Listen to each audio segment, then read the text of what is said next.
প্রথমেই সকলকে স্বাগত জানাবো learn physics with a clear concept চ্যানেলের পক্ষ থেকে। আজকে আমরা আলোচনা করব পরমাণু নিউক্লিয়াস ও তেজস্ক্রিয়তা সম্পর্কিত ছোট প্রশ্ন উত্তর সহ। তাহলে ছোট প্রশ্ন উত্তর সহ আলোচনা করা হবে পরমাণু নিউক্লিয়াস ও তেজস্ক্রিয়তা সম্পর্কিত। Atomic nucleus and radioactivity, short questions and answers. পরমাণুর নিউক্লিয়াস কী? পরমাণুর অভ্যন্তরে একটি স্বল্প পরিসরে প্রোটন এবং নিউট্রনগুলো ঘন সন্নিবিষ্ট অবস্থায় অবস্থান করে, যাকে পরমাণুর নিউক্লিয়াস বলে। পরমাণুর অভ্যন্তরে প্রোটন এবং নিউট্রন যেখানে ঘন সন্নিবিষ্ট অবস্থায় অবস্থান করে তাকে পরমাণু নিউক্লিয়াস বলে। নিউক্লিয়ন কি? পরমাণু নিউক্লিয়াস গঠনকারী উপাদান কণিকাগুলিকে নিউক্লিয়ন বলে। তাহলে নিউক্লিয়াস যে সমস্ত উপাদান দ্বারা গঠিত তাদেরকে নিউক্লিয়ন বলে। নিউক্লিয়ন এক্ষেত্রে প্রোটন এবং নিউট্রন, যেহেতু প্রোটন এবং নিউট্রন দ্বারা পরমাণু নিউক্লিয়াস গঠিত হয়। নিউক্লিয় বল কি? যে বলের সাহায্যে প্রোটন এবং নিউট্রনগুলি নিউক্লিয়াসে দৃঢ়ভাবে আবদ্ধ থাকে তাকে নিউক্লিয় বল বলে। নিউক্লিয় বল যে বলের সাহায্যে প্রোটন এবং নিউট্রনগুলো নিউক্লিয়াসে দৃঢ়ভাবে আবদ্ধ থাকে তাকে নিউক্লিয় বল বলে। নিউক্লিয়াসে নিউক্লিয়নগুলি একত্রে আবদ্ধ থাকে কিভাবে? সমধর্মী প্রোটন কণাগুলির মধ্যে বিকর্ষণ বল কাজ করা সত্ত্বেও নিউক্লিয় বন্ধন শক্তি নিউক্লিয়নগুলিকে দৃঢ়ভাবে আবদ্ধ রাখে। নিউক্লিয়াসে আছে প্রোটন, অনেকগুলি প্রোটন যদি নিউক্লিয়াসে অবস্থান করে তাহলে তারা একে অপরকে বিকর্ষণ করবে। এই বিকর্ষণ বল কাজ করা সত্ত্বেও নিউক্লিয় বন্ধন শক্তি নিউক্লিয়নগুলোকে দৃঢ়ভাবে আবদ্ধ রাখে। কখন একই মৌলের বিভিন্ন পরমাণুর ভর বিভিন্ন হয়? পরমাণুর নিউক্লিয়াসে নিউট্রন সংখ্যার বিভিন্নতার জন্য একই মৌলের বিভিন্ন পরমাণুর ভর বিভিন্ন হয়। আমরা জানি একই পরমাণুর নিউক্লিয়াসে প্রোটন সংখ্যা সমান হয়, কিন্তু নিউট্রন সংখ্যার বিভিন্নতার জন্যই একই মৌলের বিভিন্ন পরমাণুর ভর বিভিন্ন হয়। নিউক্লিয়াসের নিউক্লিয় বলের উৎস কী? নিউক্লিয়াসের নিউক্লিয় বলের উৎস ভর ত্রুটি বা নষ্ট ভর। তাহলে নিউক্লিয়াসে যে নিউক্লিয় বল ক্রিয়া করছে এই নিউক্লিয় বলের উৎস কি? নিউক্লিয়াসে নিউক্লিয় বলের উৎস হলো ভর ত্রুটি বা নষ্ট ভর। নিউক্লিয়াসে উপাদান কণিকাগুলি ঘন সন্নিবিষ্ট অবস্থায় ক্ষুদ্র পরিসরে অবস্থান করে, এই ধারণা কোন পরীক্ষা থেকে পাওয়া যায়? রাদারফোর্ডের আলফা কণা বিক্ষেপণ পরীক্ষা। রাদারফোর্ডের আলফা কণা বিক্ষেপণ পরীক্ষা থেকে জানা যায় নিউক্লিয়াসে যে কণিকাগুলো আছে তারা খুব ক্ষুদ্র পরিসরে অবস্থান করে। ভর ত্রুটি বা নষ্ট ভর কাকে বলে? আমরা একটু আগে আলোচনা করলাম নিউক্লিয় বলের উৎস হচ্ছে ভর ত্রুটি বা নষ্ট ভর। এখন আলোচনা করা হবে ভর ত্রুটি বা নষ্ট ভর কাকে বলে। কোনো নিউক্লিয়াসে অবস্থিত প্রোটন এবং নিউট্রন কণাগুলির ভর আলাদা আলাদাভাবে যোগ করে যে ভর পাওয়া যায় তার চেয়ে নিউক্লিয়াসটির পরীক্ষালব্ধ ভর কিছুটা কম হয়। এই কমে যাওয়া ভরটাই হলো ভর ত্রুটি বা নষ্ট ভর।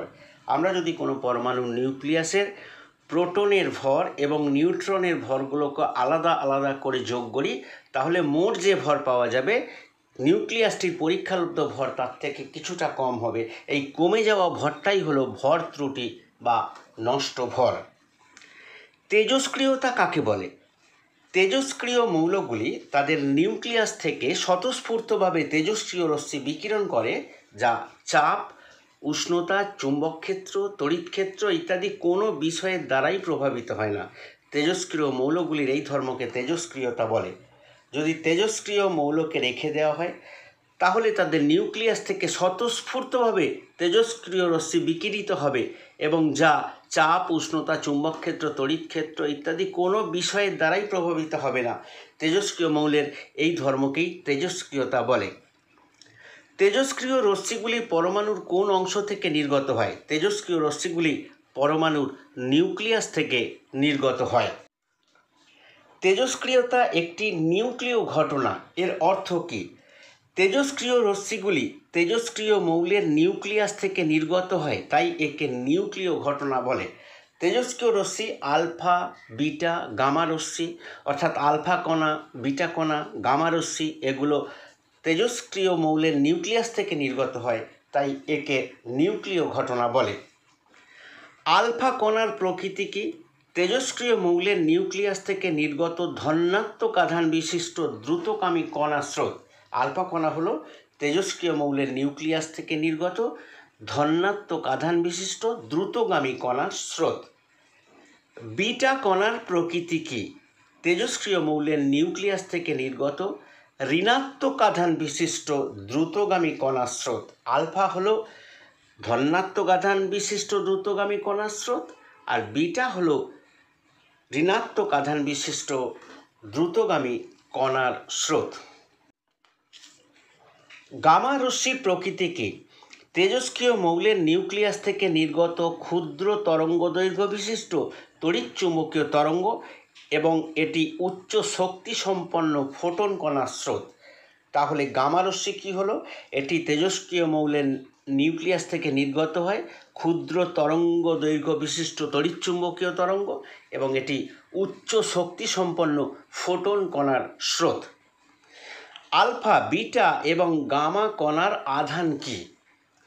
আলফা কণার আধান একটি প্রোটনের আধানের দ্বিগুণ, অর্থাৎ একটি আলফা কণার আধান হবে 3.2 × 10⁻⁻19 কুলম। বিটা কণার আধান একটি ইলেকট্রনের আধানের সমান -1.6 × 10⁻⁻19 কুলম। গামা রশ্মি একটি তড়িৎচুম্বকীয় তরঙ্গ, তাই এর কোনো আধান নেই। কোন তেজস্ক্রিয় রশ্মির ভেদন ক্ষমতা সবচেয়ে বেশি?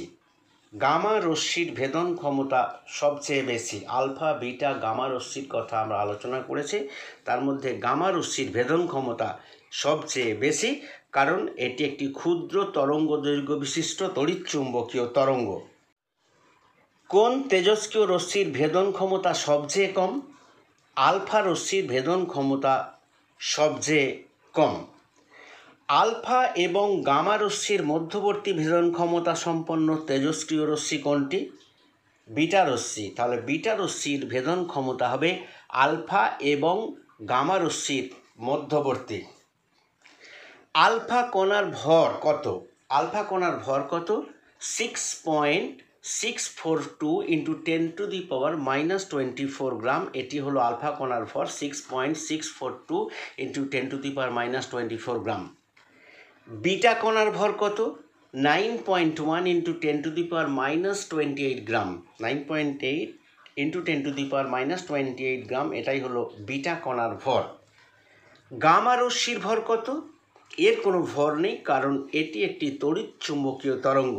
গামা রশ্মি একটি তড়িৎচুম্বকীয় তরঙ্গ হওয়ার জন্যে এর কোনো ভর নেই। গ্যাসকে আয়নিত করার ক্রমবর্ধমান আয়নাইজেশন ক্ষমতা হিসাবে তেজস্ক্রিয় রশ্মিগুলিকে সাজাও। তাহলে গ্যাসকে আয়নিত করার ক্ষমতা আলফা, বিটা, গামা সবার আছে। এখন আমরা এদেরকে সাজাবো ক্রমবর্ধমান আয়নাইজেশন ক্ষমতা হিসাবে। প্রথমে গামা রশ্মি। গামা রশ্মি গ্যাসকে আয়নিত করতে পারে, কিন্তু এর আয়নাইজেশন ক্ষমতা খুবই কম। বিটা রশ্মিও গ্যাসকে আয়নিত করতে পারে, এর আয়নাইজেশন ক্ষমতা গামা রশ্মির থেকে বেশি। আলফা রশ্মির আয়নাইজেশন ক্ষমতা গামা বা বিটা রশ্মির থেকে অনেক বেশি। কয়েকটি তেজস্ক্রিয় মৌলের উদাহরণ দাও। Radium, polonium, uranium, thorium, actinium, radon, titanium, francium, protactinium ইত্যাদি। এগুলো সব এক একটি তেজস্ক্রিয় মৌল, অর্থাৎ এগুলোকে রেখে দিলে স্বতঃস্ফূর্তভাবে এরা আলফা, বিটা, গামা রশ্মি বিকিরণ করবে। একটি আলফা কণা নির্গমনে কোনো পরমাণুর নিউক্লিয়াসের কিরূপ পরিবর্তন হয়? কোনো পরমাণুর নিউক্লিয়াস থেকে যদি একটি আলফা কণা নির্গত হয়, তাহলে পরমাণুর নিউক্লিয়াসটির কিরূপ পরিবর্তন হবে? পারমাণবিক সংখ্যা 2 একক কমে যায় এবং ভর সংখ্যা 4 একক কমে যায়। একটি আলফা কণা অর্থাৎ যেটি দুটি প্রোটন এবং দুটি নিউট্রন কণার সমষ্টি। একটি আলফা কণা যখন পরমাণু নিউক্লিয়াস থেকে নির্গত হয় তাহলে 4 একক ভর সংখ্যা কমে যায়, দুটি প্রোটন দুটো নিউট্রন অর্থাৎ 4 একক ভর সংখ্যা কমে যায়। আর যেহেতু দুটি প্রোটন নির্গত হয় তাই 2 একক পারমাণবিক সংখ্যা কমে যায়। একটি বিটা কণা নির্গমনে কোনো পরমাণু নিউক্লিয়াসের কিরূপ পরিবর্তন হয়? যদি পরমাণু নিউক্লিয়াস থেকে একটি বিটা কণা নির্গত হয় তাহলে পরমাণু নিউক্লিয়াসটির কিরূপ পরিবর্তন হবে? পারমাণবিক সংখ্যা 1 একক বেড়ে যায় এবং ভর সংখ্যা অপরিবর্তিত থাকে। বিটা কণা নির্গত হলে পরমাণুর ভর সংখ্যা অপরিবর্তিত থাকে এবং তার পারমাণবিক সংখ্যা 1 একক বেড়ে যায়। গামা রশ্মি নির্গমনে কোনো পরমাণু নিউক্লিয়াসের কিরূপ পরিবর্তন হয়? কোনো পরমাণু নিউক্লিয়াস থেকে যদি গামা রশ্মি নির্গত হয় তাহলে পরমাণুর নিউক্লিয়াসটির কিরূপ পরিবর্তন হয়? নিউক্লিয়াসের কোনো রূপ পরিবর্তন হয় না, এর পারমাণবিক সংখ্যা বা ভর সংখ্যার কোনো পরিবর্তন হয় না যদি কোনো পরমাণু নিউক্লিয়াস থেকে গামা রশ্মি নির্গত হয়। গামা রশ্মি কখন নিউক্লিয়াস থেকে নির্গত হয়? প্রতিটি আলফা বা বিটা কণা নিঃসরণের পরে নিউক্লিয়াসটি উদ্দীপ্ত অবস্থায় থাকে এবং প্রতি ক্ষেত্রে গামা রশ্মি বিকিরণ করে নিউক্লিয়াসটি উদ্দীপনা প্রশমিত করে। যখনই কোনো পরমাণু নিউক্লিয়াস থেকে আলফা কণা বা বিটা কণা নির্গত হয় তখনই পরমাণুটা উদ্দীপিত হয়। আর এই আলফা কণা বা বিটা কণা নিঃসরণের পরেই ওই নিউক্লিয়াসটি গামা রশ্মি বিকিরণ করে তার উদ্দীপনাকে প্রশমিত করে। অর্থাৎ বলা যায় প্রতিটি আলফা বা বিটা কণা নিঃসরণের পরেই প্রতি ক্ষেত্রেই গামা রশ্মি বিকিরণ করে নিউক্লিয়াসটি উদ্দীপনা প্রশমিত করে। ক্যান্সার আক্রান্ত কোষ ধ্বংস করতে কোন তেজস্ক্রিয় মৌল ব্যবহার করা হয়? ক্যান্সারের চিকিৎসায় আক্রান্ত কোষগুলোকে ধ্বংস করতে কোন তেজস্ক্রিয় মৌল ব্যবহার করা হয়? কোবাল্ট 60 ব্যবহার করা হয়। কোবাল্ট 60 এই তেজস্ক্রিয় মৌলটিকে ক্যান্সার আক্রান্ত কোষ ধ্বংস করতে ব্যবহার করা হয়।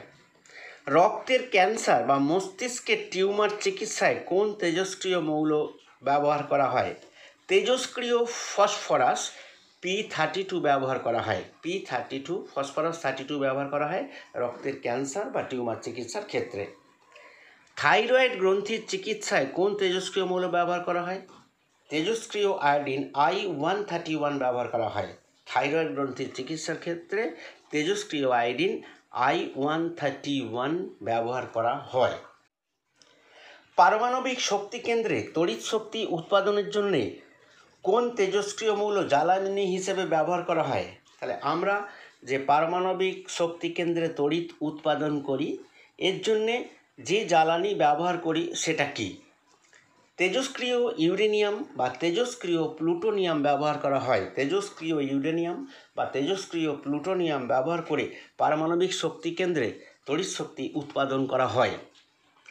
কোনো জীবাশ্ম বা পুরাতাত্ত্বিক বস্তুর বয়স নির্ণয় করার কাজে কোন তেজস্ক্রিয় মৌলের সাহায্য নেওয়া হয়? তাহলে কোনো যদি জীবাশ্ম বা পুরাতাত্ত্বিক বস্তু পাওয়া যায় তার বয়স নির্ণয় করার ক্ষেত্রে আমরা তেজস্ক্রিয় মৌল কাকে ব্যবহার করব? রেডিও কার্বন C14 ও C12 এর অনুপাত নির্ণয় করে কোনো জীবাশ্ম বা পুরাতাত্ত্বিক বস্তুর বয়স নির্ণয় করা যায়। জীবাশ্ম বা পুরাতাত্ত্বিক বস্তুর বয়স নির্ণয়ের ক্ষেত্রে আমরা কোনো বস্তুর মধ্যে কার্বন 14, রেডিও কার্বন ও কার্বন 12 এর অনুপাত নির্ণয় করে আমরা ওই জীবাশ্ম বা পুরাতাত্ত্বিক বস্তুর বয়স নির্ণয় করতে পারবো। আজকে এই পর্যন্তই। আমার ক্লাসটা শোনার জন্য সকলকে ধন্যবাদ। অবশেষে আরও একবার সকলকে ধন্যবাদ জানিয়ে আজকে ক্লাসটা আমি শেষ করছি। ধন্যবাদ।